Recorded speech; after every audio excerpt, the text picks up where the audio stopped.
These folks are doing for the detainees out at Stewart Detention Center, which is right in our backyard. Welcome from Indivisible. If you're not familiar with who Indivisible is, we've got forms here that will explain to you and how you can join us and help us in our mission and help our country preserve democracy. I had a little video for you from Robert Reich, but I couldn't get it to work, so luckily I wrote it all out so that I can read it to you. So just a little bit about what's going on with these detention centers. And I'm going to have to read it. As the Trump administration detains thousands of immigrants at the border, defense contractors and private prisons stand to make a fortune from their suffering. This toxic mix of senseless cruelty and corporate greed epitomizes the worst of the Trump presidency. The biggest beneficiaries of Trump's cruelty are private prison corporations such as Geo Group and Core Civic, which operate roughly 60% of all immigration detention centers, including Stewart in Lumpkin, Georgia. Other companies scored contracts to manage logistics, security, transportation, and construction. One firm alone has already made $43 million transporting unaccompanied minors since last September. Last year, the federal government funneled over $2 billion to private prison companies for immigration detention, and that figure is estimated to rise. In recent earnings calls with investors, executives from those corporations touted Trump's immigration crackdown as good for business.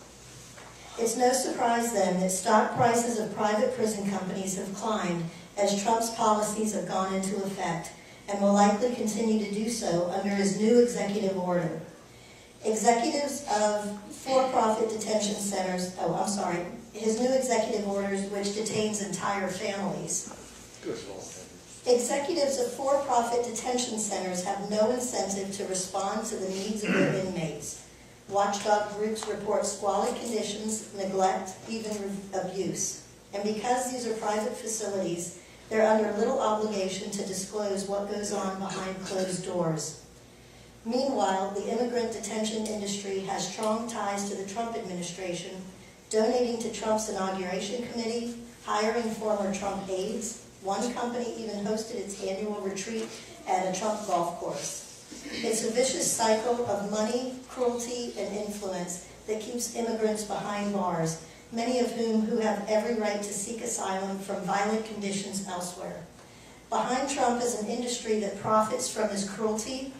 In front of us and in the audience are those doing so much to help those being detained by the cruel corporations and this administration. Please give a warm Indivisible welcome for these compassionate and hardworking people.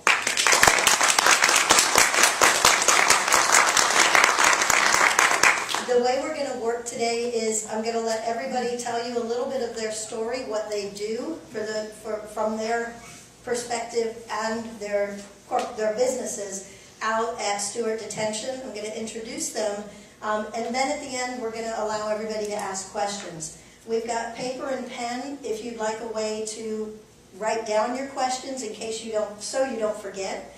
But we'd like to let everybody speak before we open the floor to questions. So first we have PJ Edwards, a former business executive, focuses on social justice education, advocacy, and direct service. Much of his current work relates to immigration. He also applies his business and organizational development experience to the mission of nonprofit organizations with whom he works. In addition to being a founder of El Refugio Hospitality House, he also serves on the board of directors of Just Faith Ministries and Georgia Detention Watch. And he is former co-chair of the Detention Watch Network Steering Committee. PJ earned his BBA from the University of Georgia, and his former professional experience includes work with larger firms such as IBM, the Home Depot, and Deloitte, down to startup organizations, including his own business consulting practice.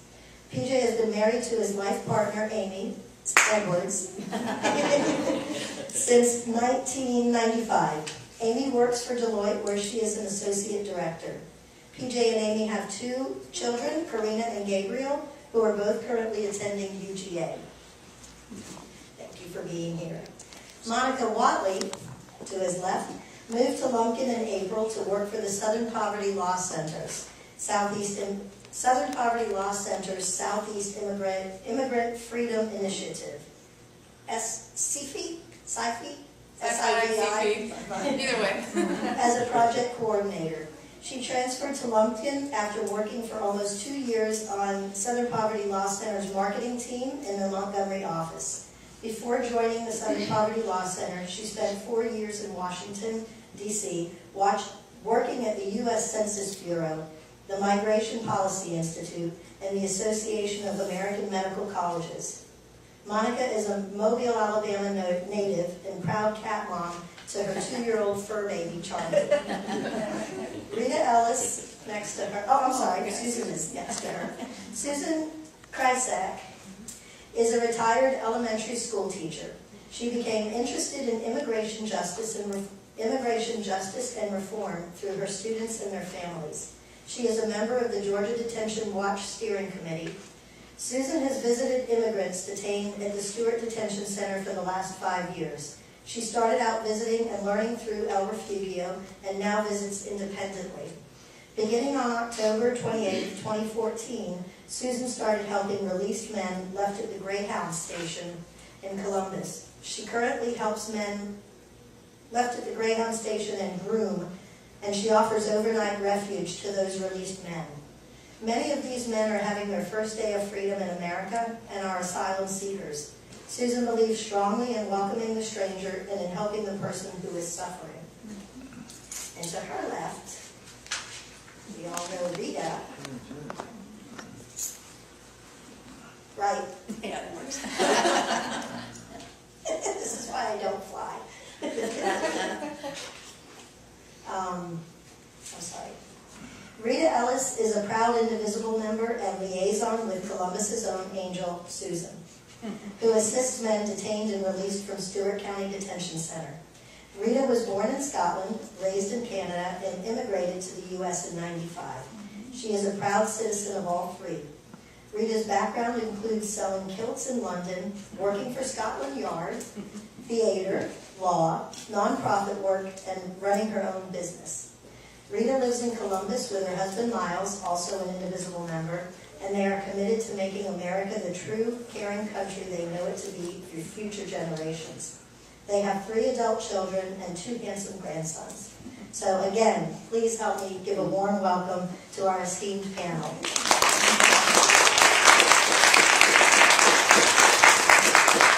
So I'd like to just hand over the mic and let you all tell your story and how we can help you. How much time? 1 minute, 2 minutes? A couple of minutes, yeah. Couple minutes, okay. We've got plenty of time, so you're not rushed. Well, I'm chatty, so you gotta give me 2 minutes. I'll back the table. So, trying to be brief, my wife and I got started with immigration because the church went from being majority white to being majority immigrant overnight, and it created lots of tension.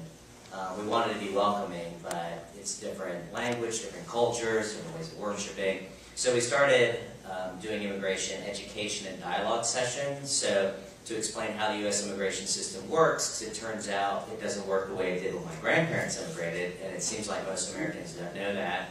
We want to give people space to talk about concerns about immigrants, like they take our jobs or terrorists are coming in and those kinds of things.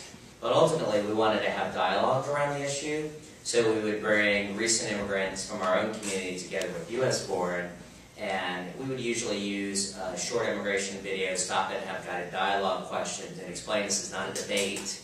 This is trying to see this issue through each other's eyes, so try to get a broader understanding of these issues. And in doing that, we wanted to do a good job. We wanted to give people facts and be able to defend what we were saying, so we started learning about immigration. And to learn about immigration detention, quite honestly, it just pissed me off because we're funneling this money to these for-profit corporations, and it's largely unnecessary. Even if you wanted to deport everybody, it's unnecessary to separate them from their families, to put them in these conditions, when they're adjudicating their process. We say that they're a flight risk, but I can guarantee you, few of the men that I visited are worried about fleeing. They have children here, they have commitments here, or they left their own country fearing for their lives, and they certainly don't want to go back, so they do want to fight their case. And there's ways of making sure people show up for their cases that are proven and what have you. So anyway, learned about immigration detention, learned that one of the largest immigration detention centers, if not the largest most days, is the Stewart Detention Center, about 40 minutes from here. And so in 2008 started organizing people to go visit, to go see for themselves, because I do think while we do these education sessions that if you hate immigrants, I'm not going to talk you into it. But if I take you and let you see where your tax dollars are going, you have this opportunity to sit with the person, you can kind of build this relationship and kind of decide for yourself. And even if you're on board with immigration detention is bad and we should welcome more people, it's different understanding in your head than when you spend time with the men doing it. We found that a lot of people were driving from North Carolina, driving 10 hours or more to come visit, and the men in Stewart get one 1-hour visit a week. And somebody else said, hey, why don't you geniuses open up a hospitality house so these families have some place to stay for free that's welcoming, and the week ends on Saturday, so they could visit on Saturday, visit on Sunday to get 2 visits out of their 10-hour drive, and then come back 2 weeks later. So we opened up in 2010 the El Refugio Hospitality House. And so the main goals are to continue to bring U.S. born and others down to visit the men that otherwise wouldn't get a visit, for the men to be compassionate, to spend time with them, to help educate more Americans about what our country is doing, and I personally feel some responsibility to do that since my tax dollars that are paying for this, and my government's that's doing it. So we want to raise awareness in that way. And we still do lots of education, dialogue, and advocacy things going on. A lot of people weren't released, so we've not focused a lot on post-release support and helping people. Very few, and fortunately for El Refugio, Susan stepped in as kind of filling that void, but now thanks to a lot of the work of the Southern Poverty Law Center, more people are getting released. That's kind of our next thing to figure out, is how do we help these people that need 1 night or 2 nights of stay as they transition their release to find their way to where they're going, and I'm sure others will talk more about that process. So thanks for having me here, I appreciate it. Great, thanks. My name is Monica, and so I'm representing the Southern Poverty Law Center's Southeast Immigrant Freedom Initiative, or SCI-FI, or CP, however you want to pronounce it. First, I just want to thank Carolyn and Indivisible for organizing this. Thanks for having us, for giving us literally a microphone and voice so that we can connect with you guys. And thanks to all of you in the audience for coming and listening and bringing in questions. It's great to connect with you. I live in Lumpkin, where Stewart Detention Center is. Has anyone ever been there? Oh, wow. Okay, great. So you all know all about Lumpkin. Okay, great. I just also want to acknowledge my colleagues are here today. So I work in one of SPLC's little tiny outpost offices in Lumpkin. We have 4 of those in 4 cities across the Southeast. 3 are in Georgia, 1 is in Louisiana, and those serve the detention centers there. And then we also have large offices in major cities doing other important work. But these are the SCI-FI specific offices. We have 4 of them. So my colleagues are here today. My boss, Erin, is back there with her son. Matt, who lives with me in Lumpkin, is one of the attorneys on staff. Angelica, our extern. And Jose, Erin's husband. So thanks for being here. They're doing amazing work, and they could answer any of your legal questions if you have any. I probably won't know the answers to some of those, but if you do have legal questions, I'm volunteering them to help pitch in with that. But my story, yes, I moved to Lumpkin in April of this past year, 2018. I moved directly from Montgomery's SPLC headquarters office, where I was doing some work.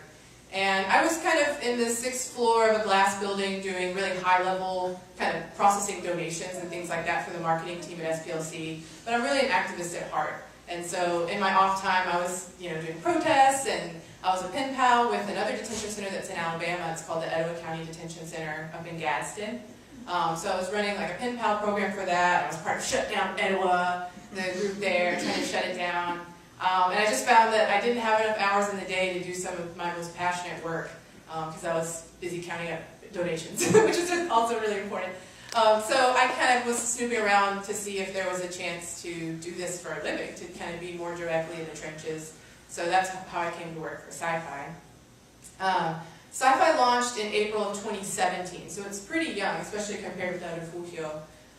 It was sort of launched kind of after the Trump election. We were trying to figure out ways to expand our services in response to some of the ugly stuff that was happening. And so one of the things that we learned as an organization is when you think of detention and deportation and immigration, a lot of times I at least thought of California and Texas and the border, but actually 1 in 6 detainees in the U.S. is detained in the Deep South. And they're, just as you've seen in Lumpkin, they're in these rural areas kind of hidden away. And so as our mission as Southern Poverty Law Center, fighting poverty in the Deep South, it is our obligation to serve people who are also in detention here. Even though they may not call the Deep South home, they're here for quite a while. And so we absolutely want to serve them too. So that's how Sci-Fi got started, was sort of in response to the election, trying to figure out how to better serve the immigrant community in the Deep South. So as you've seen, Stewart, that was our first site that was launched, and since then we've launched 3 other sites. One is in Ocilla, Georgia, which is sort of south central Georgia. One is in Folkestone, Georgia, right near Jacksonville, and then the other one is in Alexandria, Louisiana.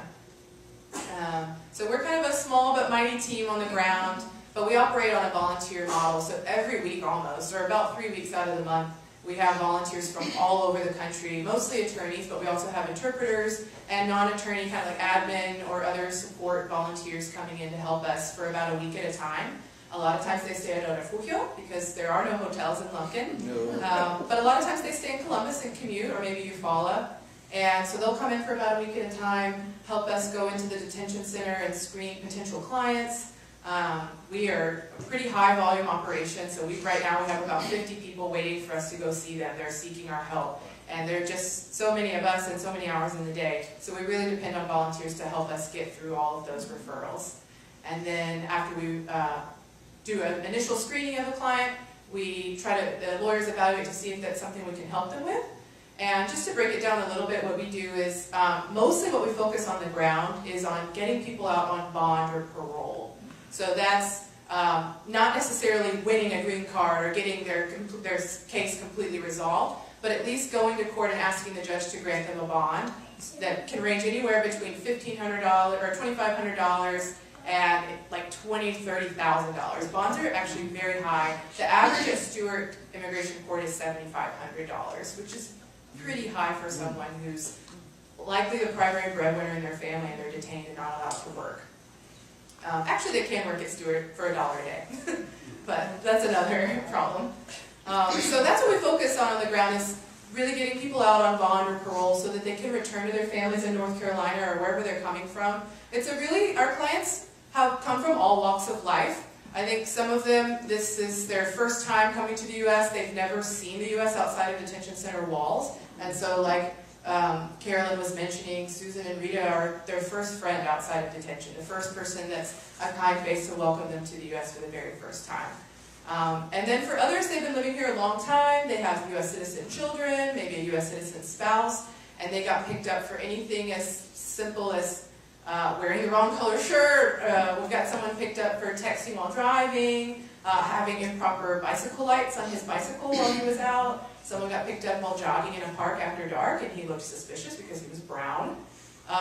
We get a range of things, but I have yet to meet a murderer or a rapist at Stewart. So that's sort of our goal, is to get people out and on with their life, wherever they are. Some of their destinations are pretty far, so when they get out, they need to take a bus to sometimes as far as New York City. We've had someone go to Minneapolis, Seattle. And so the logistics of that, I mean, while we have an amazing legal team, and when we get someone out on bond, we're so thrilled, that's just the beginning of the journey for them. They still have a whole immigration case to fight, and in the immediate, they have, just the clothes on their back that they crossed the border with. If they crossed the border in June and it was hot, and they get out in December, they may not have a coat or a scarf or even proper shoes to get out. So that's why we're so thankful for the donations that you brought, because those will really do some good for people. As far as what we need as SPLC, I think we are looking for some logistical support. We lean really heavily on both Under Fulfil, Susan and Rita sitting here with me. But I know they could use some help, and there's a lot that you can do being here in Columbus. So I really look forward to this partnership. Thank you so much.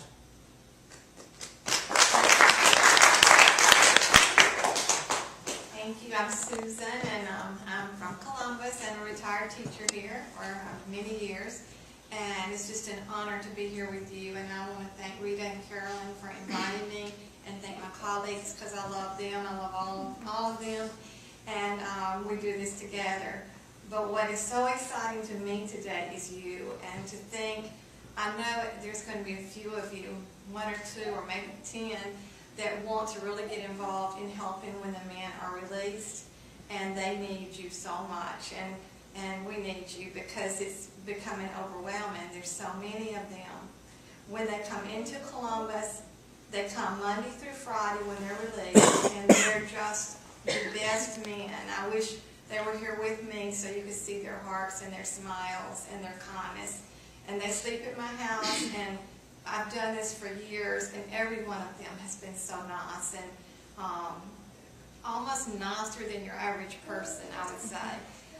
And to give you an example of why they're there, there was one just last week. He was 18 years old from El Salvador. And in El Salvador, you know, there's much danger, and he was one of their top surfers and top soccer players. And when you're at the top in certain places, people don't like you. And that's how it is there. And so he was targeted for that. And then during a soccer game, his cousin was killed, shot 16 times just for his play.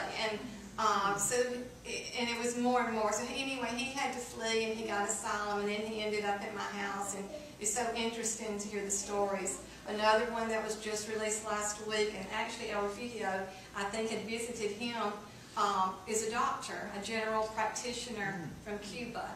And he was the nicest man, and on. These are the kinds of people. But what happens is they're brought to Columbus maybe between 8 all the way up to midnight. Between 8 and midnight, left at Groom Transportation. You probably all know Groom, that goes back and forth to Atlanta. They're left there, and because when they're picked up at the border or wherever they're picked up, they have to wear those same clothes when they're released. So when it's 30 degrees here, if they were picked up in the summer, they have on maybe shorts and short sleeves, and they're freezing. So I get to the groom. There's great managers there in the evening, and then in the night, the whole night, and they have big hearts. And we've all become like a little team together. And also at the Greyhound, Benny and Joe. And so they'll call me and they'll say, Susan, can you come and help these men? And that's all it is. And what we need is for you to be the one, too, that they can call and say, can you come and help these men? Because this past week, there were 6 men who needed to stay at my house. And I can do it, but I'm getting a little bit older, and I need more help to help me with this. When I get to Groom, they're sitting there and they're cold. They're very hungry. They're very scared. Most are not English speakers, and for most, it's their first time in America. And they are so thankful to have a friend for that night. And then all you do is, usually because it's late, I run through Wendy's and we get some food. And then I get home, and Rita and Carolyn have just organized this effort of helping us to get coats and clothes and underwear and socks, which are treasures to them, toothbrushes, because they don't really have those things inside. And I can't even tell you what it means to them to have a coat when they've been freezing, because it's not just when they're released. In the detention center also, they're freezing and they're hungry and they're scared. And then they come out. Friday night, Malcolm called me and he said, can you please come? And I get there, and just to give you an example, there's 3 men sitting there, 1 from Honduras and 2 from Nicaragua. And I knew before they got there that they had sat in intake probably for 7 or 8 hours, just sitting there waiting. And that's very hard because it's cold in intake, and you're hungry in there.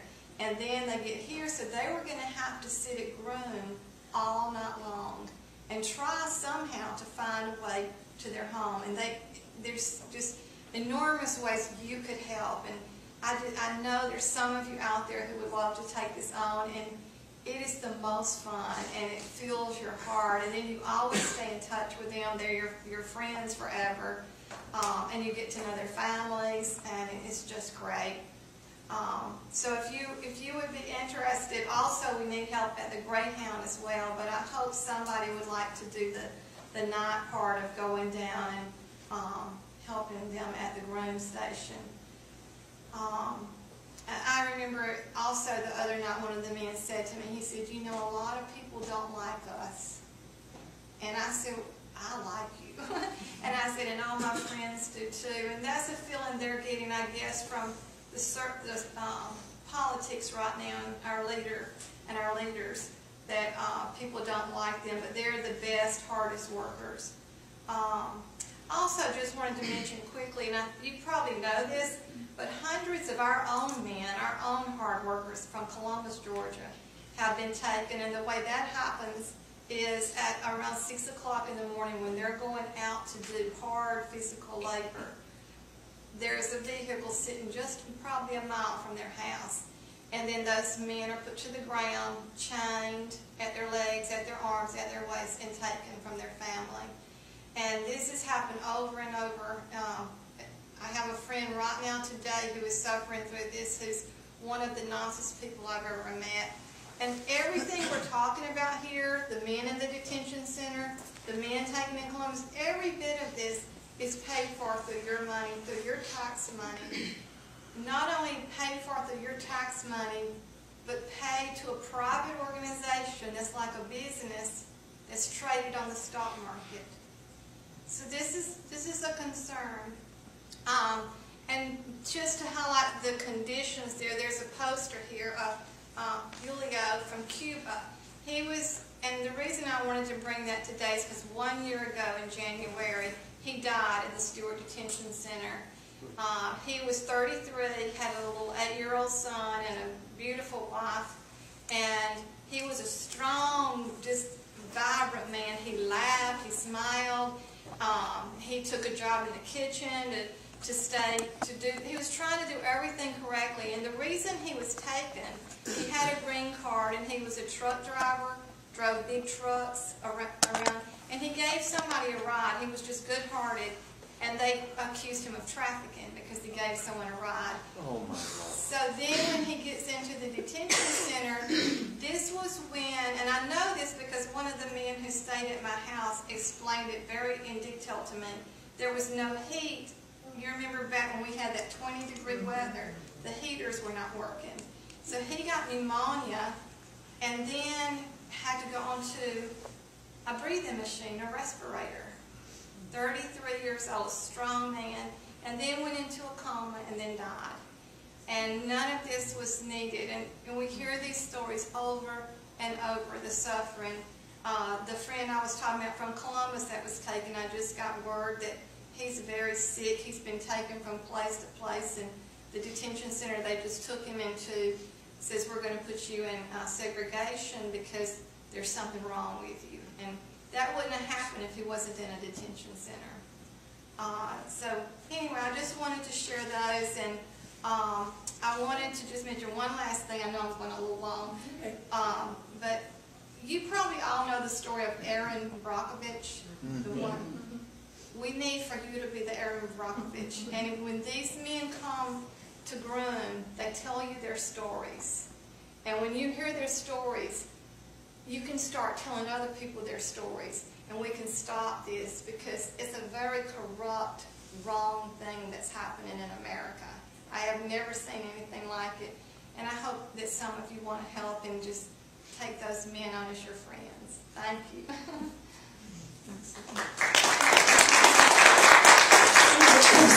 Incredible. She really, truly is Columbus's little angel working here, getting things done. And of course, Monica and PJ, they're on the front lines fighting all the time.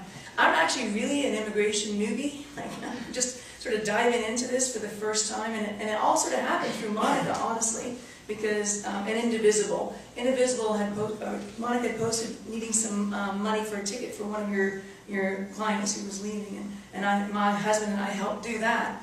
And through that, and Indivisible was having all these, we were coming down to do some canvassing for Stacey Abrams, and I met Monica. And through Monica, I met the people at El Refugio. I met Amilcar, and then through Amilcar, I found out about Susan. And he said, well, there's a woman from Columbus who picks people up and takes them to her house and looks after them. I said, from Columbus? Like, who's she with? And he says, I don't think she's with anybody. I said, she's just by herself. So I got her name and number. So I need you. Yeah, I got her name and number, and we ended up talking. There was a lot of things in between there. There was a couple of late night things that happened, and emergency calls, and I'm like, holy crap, here we go. So one night Susan calls me, and she says, Rita, is there any way you could help me? I'm at Groom, but there's it was Perfecto. He was one of your clients. It was you that called me first, and then I got Susan. December 7th, I'll always remember. It was a really weird, it was a weird thing. Perfecto was getting out. I love his name, by the way, Perfecto. And could I help Susan out by going to the Greyhound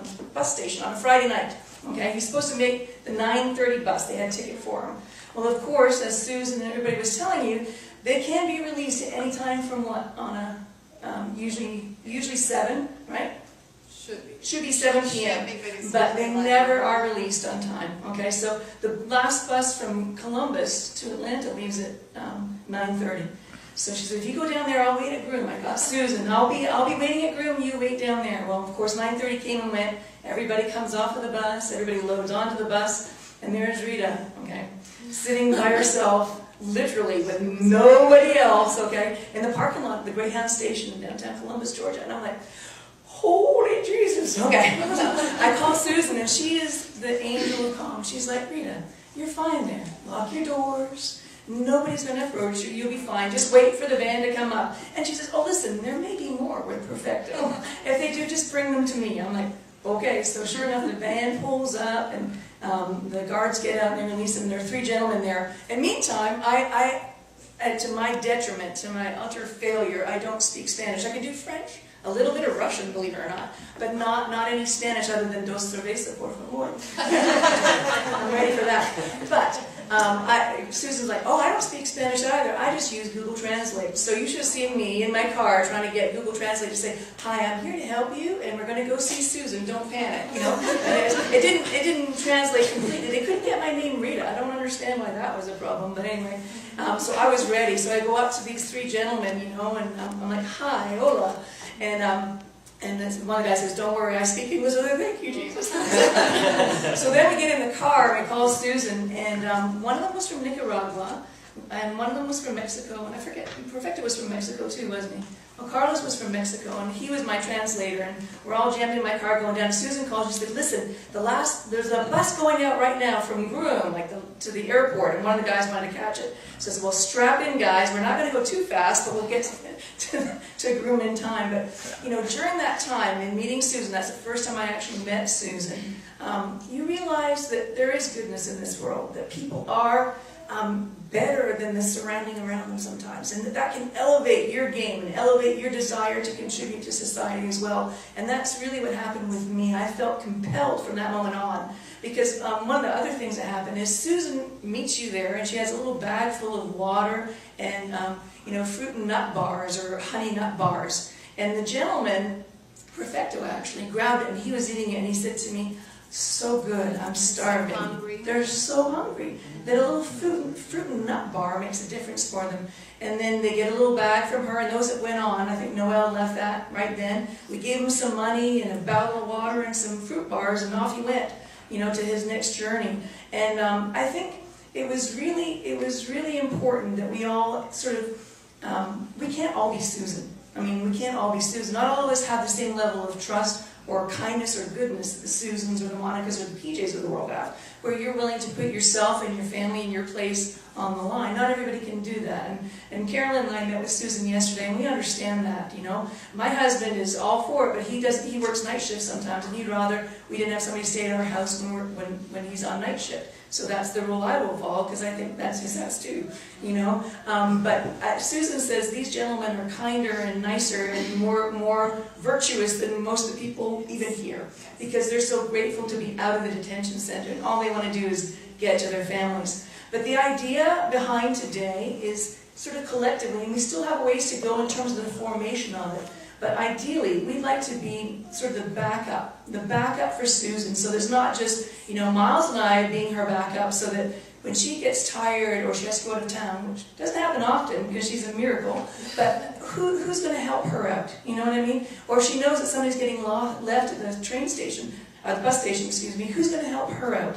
And we sort of think a nice rotation, a list, a sign-up list. If you had to cover for a week or 2 weeks or a month, whatever we needed, depending on who we had, that's not too onerous on us. And if you can't take them into your house, I'm going to try and strike a deal with some people that I know that have hotels or motels, or if any of you know anybody like that, that we could, Church. or a church, yeah, that we could get to help put somebody that night when they come in, so that they're not left sitting at Groom or left sitting at the bus station.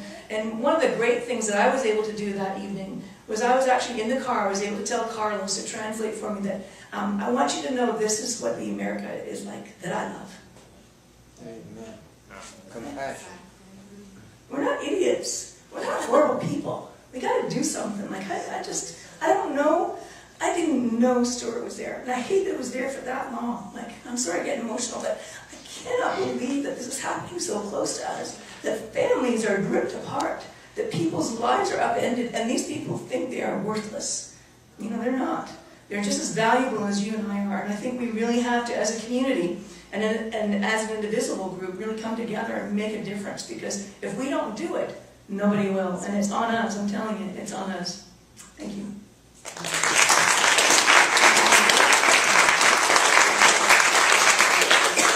Where's our fearless leader? We're going to open the floor now to questions, so you can find out more about, whatever your questions are.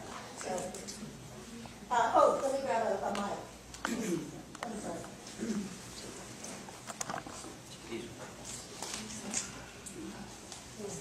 Hello. Hello.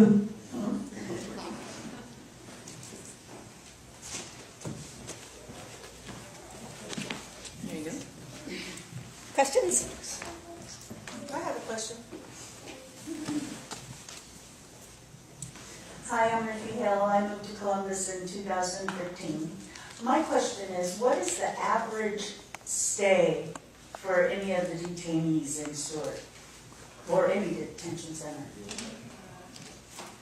Yeah, well, when we asked the judge, he seemed to think it was around 3 or 4 months.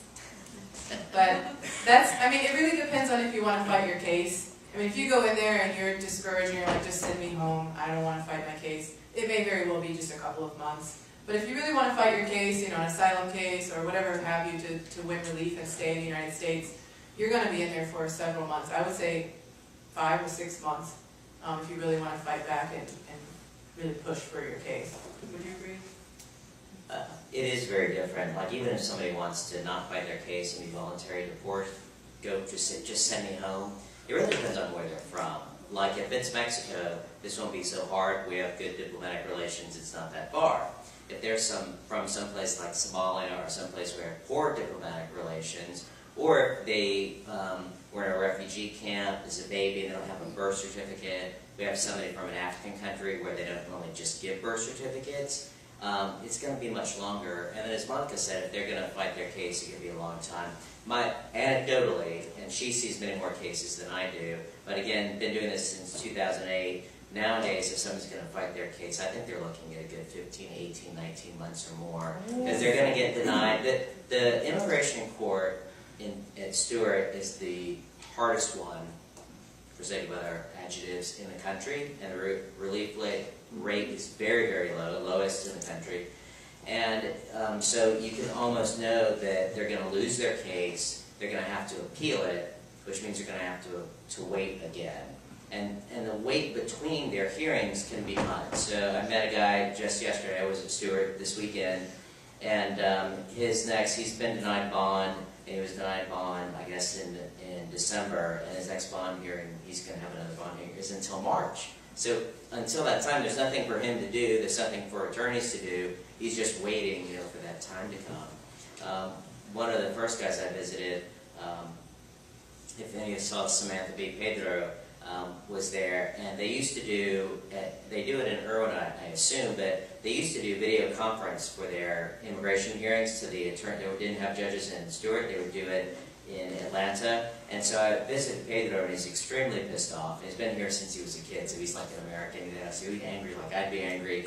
And he was angry because he had a hearing, he was supposed to have a hearing on Thursday, and because the video conference equipment wasn't working correctly, they postponed it for 3 months. So you paid for him to be in there for 3 extra months. He wasn't there for 19 months. He finally is one of the few that won his cases and has his green card now. He had an American wife and still has American kids, and he had something on his record from when he was 18 that was a sponge. And so he was in there for 19 months, you paid for it, fighting his case, and that's how long it took. And his case was relatively easy, to be honest.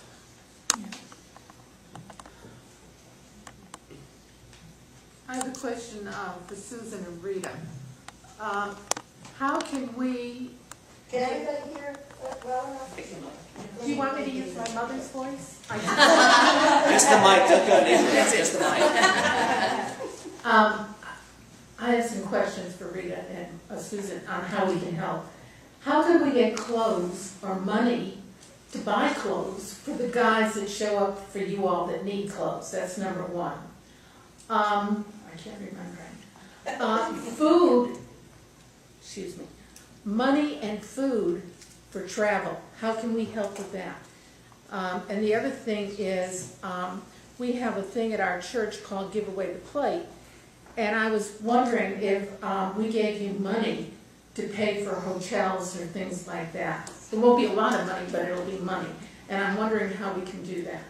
We're actually going to start, and Carolyn, we haven't really discussed it with our Indivisible team yet, but Indivisible is going to start a branch for the Stewart Detainees, and we'll have a little fund, a little kitty that we'll be running. We'll keep all the receipts and show everybody what we've got in it. But we have a happy hour. Everybody is welcome to come to it. For Indivisible, usually a jar fly. This happens again on Tuesday, this Tuesday. At, what time is it, 5:30? 5 o'clock. 5 o'clock? Anytime after 5, every third Tuesday at Jarfly. Every third Tuesday. So everybody can bring stuff to us there, and I will pick it up and take it to Susan. I will be the pivot point, so Susan doesn't have to do a lot of driving around. I'm happy to drive across. I got a good car named Elsa, we call her. So I'll take Elsa and I'll drive it up to wherever Susan needs it. But yeah, Indivisible is really going to start having a little group. And anybody that's interested in joining that from Indivisible or from anywhere, we're happy to do that. But I will be your pivot point for that, for real.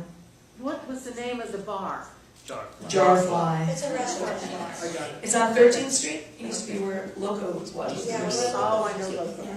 And I would just like to thank those of you who have given jackets and coats. I wish you could have seen them in when they're so, you can imagine just being freezing, because we've had some cold nights in the last month, and then to be sitting there for hours. And sometimes I just take the coats in my trunk of the car, and they'll come out to the car if they're not going to be staying at my house, if they're going on, and they're so happy to get those. And then of course the ones that were just there Friday, some had just been brought, and they were happy because this was their first time in America, and they didn't know what they were going to do. So thank you, and if any more of you can give jackets and coats, we are about out, because there's been a lot of men, and they're used up, and just a soft fleece jacket, Soft hoodies, yeah, yes, zipper hoodies. or sweatshirts, and then Rita's been so good to buy a lot of pairs of socks. They love to get socks because they made that journey, and that's the only pair of socks they have is those, and they really want to throw those away because they're worn out and very dirty. Just men's boxer underwear. It seems most of the men are medium, some medium or large is what it seems. But toothbrushes, they're so appreciative of those. So anything you can, and Rita's great about taking it, but right now with it being so cold, we really do need jackets and sweatshirts. I just want to point out one more thing too. One of the other miraculous things I found out about Susan when I went to her house and took our first load of donations. I said to her, so where do you get all the stuff that you've donated before? And she said, I pay for it. I said, you have personally for the last 4 years given of everything of your house and all your supplies. They're from you. And she says, yes, sometimes I get a couple of donations, but she's paid for that all herself. So it's time to, I really, Carol and I talked about this last night, we want to fill her up, sustain her, because she's one of these great people you don't ever want to lose in Columbus, and for the men that are detained in Stewart, because that's so important. She's going to be here for a while, we want to keep her going, so we can all afford a pair of underwear, a pair of socks, you know what I mean? Like, and look through your closets, or your friends' closets, find out from everybody, because slightly used is good, we don't mind, they need something warm. So yeah, we will definitely, I will be your pivot. I will put out a thing with my phone number and information on it, and we're going to get a little group going together. It'll be a little more organized once we figure out how to incorporate what we need to from El Refugio and from Monica. So we're not double duplicating things. We're making the most out of what we're getting. So there you go. That's my mission, and I'm on it. I had one thing to say as well. Excuse me. Susan also, like she mentioned, sometimes the men don't need a place to stay, but she just wants to go to groom or go to the bus station and provide them with the food and the clothes. And if you don't want to open your home, because some people don't, which is fine, just being available to say, hey, there's somebody at groom, can you take a load of clothes over there and some food and water and help them out, and then be on your merry way. That is also a very necessary thing. And Susan was saying that she doesn't mind keeping all the supplies at her house. And if it was my week to be on call, and I've got cats in our spare bedroom, so I will not have a spare bedroom for a human, but I will be able to go to groom and bring clothes and food and water, and welcome them and wish them luck, and from there. So it's not necessarily that they need to stay in your home, but if you could get them into a hotel, that would be great. Wonderful. One of the other things too, we actually envision having an orientation, because Susan actually has contact with people at groom and people at the bus station. So if you know that if they've missed their bus, they don't have to buy a new ticket. They can just, for $20 in addition, you can call ahead to the Greyhound, and they'll have the ticket ready for you when you go down. So I envision having an orientation with Susan as our group leader, taking everybody down, showing them this is where they come, this is who they are, this is who you need to contact, and we'll have a little booklet for everybody that wants to sign up for this. So you're not just on your own, you're not just hanging out there. Maybe we'll have a buddy system. We'll work on all that kind of stuff. So everybody's being covered, because right now Monica and PJ, they're the El Refugio and the Southern Poverty Law, they're the ones being looked after. Susan gets a lot of the ones that don't have anybody too. So we want to scoop up everybody in that big old shovel of ours and show them what America's like.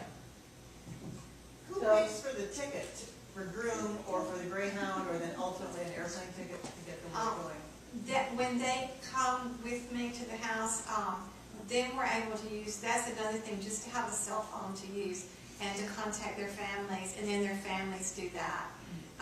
And by the next day, usually they're on Greyhound or on a plane, because with their Stewart IDs, they can't fly. They can? Yes, they can, which is great. So a lot of them will get there at night, and they take the groom on to Atlanta and get their flight, but a lot don't have anywhere to go. And even those who come there and take that flight, they're hungry, and just to be able to give them like a Nutri-Grain bar or something, they'll all just take those so fast, like when you see someone just starving, they'll take those, and a box of those doesn't really cost anything, and maybe a little bottle of water. I remember one man just saying, I'm so thirsty. And I just want to do one thing before we went on, is I meant to say the quote of what Julio's brother said after he died. And I'm just going to read what he said. He said, it is just so unfair that he went in there in full health, full of dreams, full of everything that an immigrant has to be better in this country, and he just came out a dead body. And I meant to do that, but I didn't want to share that. So I was able to go when we did the protest at Stewart, and I met some of the people at Refugio, and I even saw his wife. She actually said some words while we were protesting. And I was thinking about that with the families. Something you said is that a lot of people feel like, they're not wanted, and, even to the point like we hate them. And so I've been thinking about the families that come stay at Indivisible, and I was thinking if it was something you'd be interested in, maybe trying to do like some type of psychoeducational little group every couple weekends or so for the families and the children, and maybe sitting there, like going up there for 3 hours, let's say, and 1 hour for talking about self-care and trauma and how to better assist their families, and then staying a couple more hours if they want to speak like privately one-on-one, because even if they live in other states and stuff, they might live in communities where they're not getting any support. And the better they feel, the more support that they can provide for their loved ones as well. And I didn't know like who to approach about this, but if it's something that you guys are interested, you know. And tell them your background. I'm a counselor. I'm a counselor, that's why I'm saying that. And I also speak Spanish, so if there's anything I can help, and I live in Columbus, so if you need help with transportation or something like that, just let me know. But I haven't seen dogs, so nobody wants to stay in my house that doesn't already know my dogs. But yeah, that was an idea that I thought would be really helpful because, you know, I saw a lot of the families and I saw a lot of the children, and they're going through, this is very traumatic for everybody involved.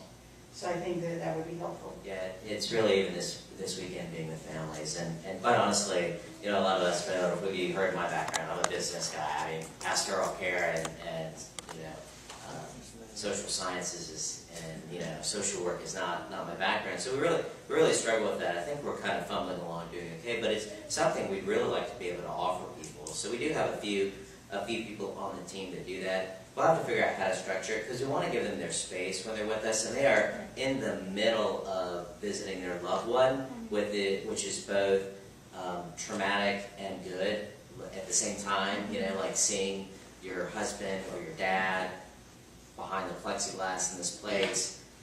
They're right in the middle of it, and you probably know better whether that's the right term or not. But we definitely want to be able to offer some of those things. We'd like to have, sometimes we visit people too, the men themselves that we're worried about, and it'd be nice to have some people that knew a little bit more about those things. It'd be a bit great to call someone and say, hey, I met this guy, I'm a little worried about him and what's going on. You know, could you go visit him?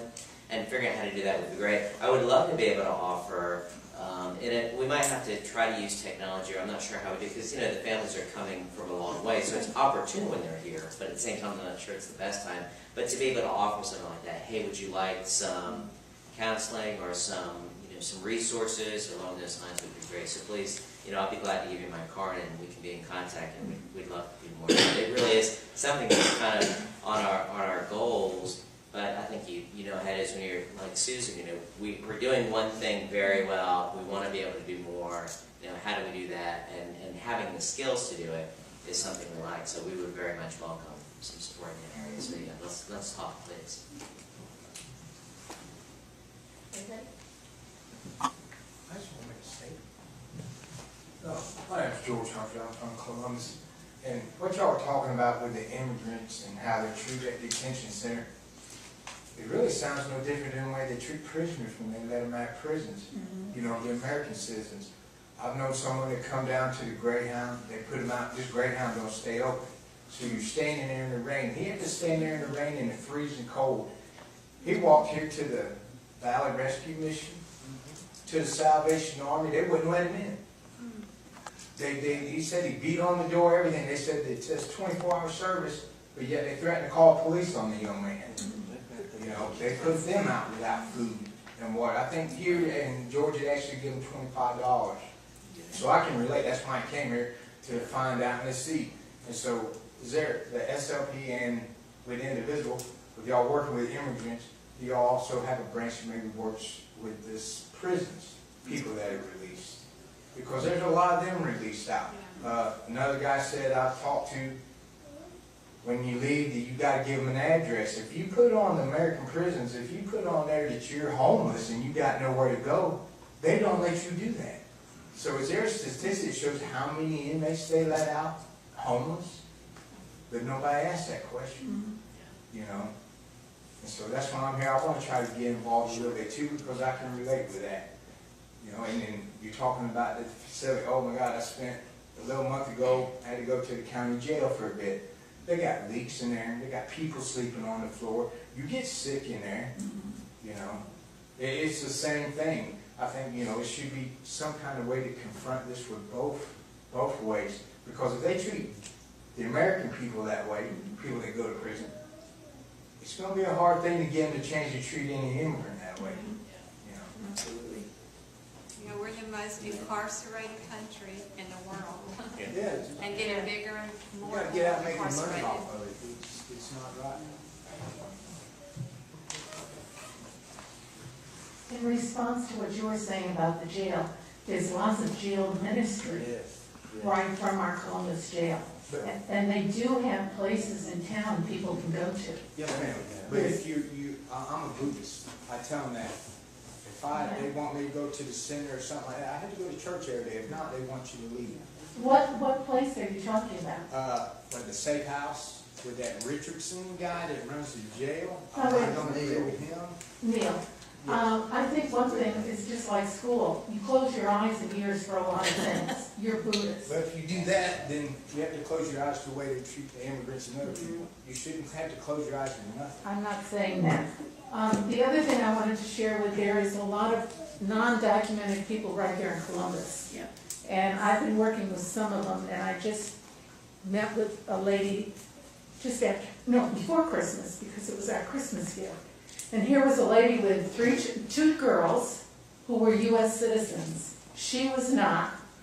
I think I met her boyfriend, because there was a guy there, she acknowledged she had a boyfriend, but he scooted out real fast. And then she took another 6-year-old child from her family in Central America. She was sick, and I said, well, where did you go to get help? And she said Mercy Med was one. But they wanted her to pay for her medicine, and she doesn't have an income. And I said, well, there's another place here in South Columbus. And she said, yeah, I went there. But the medicine they gave me, I couldn't take. No transportation. She said when her and her boyfriend go shopping, they're praying they're not stopped, because she will automatically be deported. But her kids, because they're U.S. citizens, will be here. And I said, well, what about your other sisters? Will they take them? And then she said, I don't know. So they could end up in defects. And I'm thinking of the trauma, because I work at West Central. I keep thinking of the trauma this whole family is going through. So I think we have a lot of work to do here in town as well as going down there. Thank you for that. I'd like to just go back to George for a minute, if I may.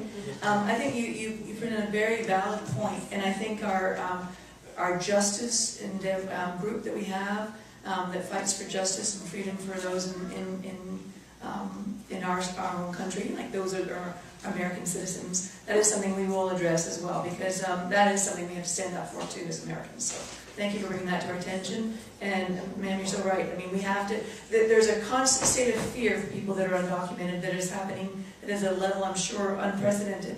I mean, I was shocked to learn that this has been ongoing at Stewart since, what, 2008? 2006. I mean, that's staggering that happened, and we weren't even aware of it. When we should have known, and we should have paid attention a little better. But I think, we need to sort of pay attention to the fear level and make sure that doesn't make people forget to get what's available to them and what's out there for them.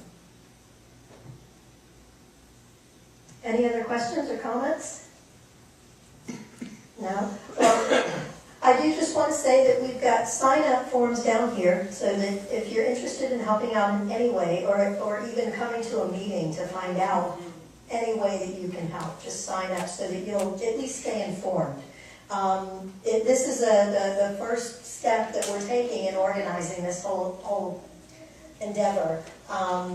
Everything that's up here, feel free to take, including the donuts. And thank you so much to everybody who brought. Underneath this table is from all of you, and it's just wonderful what you've done.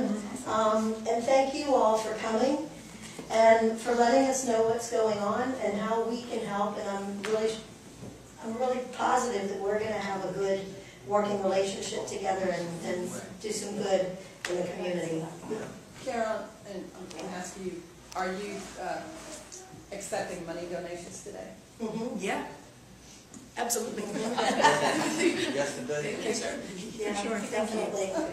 And like we said before, every time that we have a happy hour, anyone who wants to come and can, if you can, bring socks, underwear, jackets. Throughout the year, we'll be doing this, and of course, throughout the year, we won't need jackets, so we'll be updating what types of stuff that we'll need.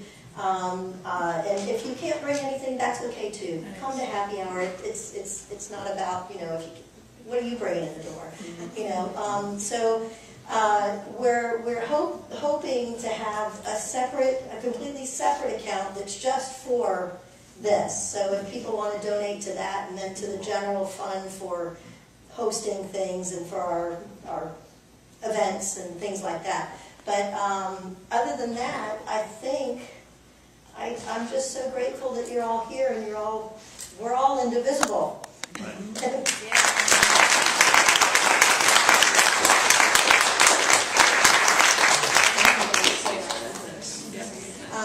Sign-up sheets are down here, and I would like to probably get all this stuff up here on the table.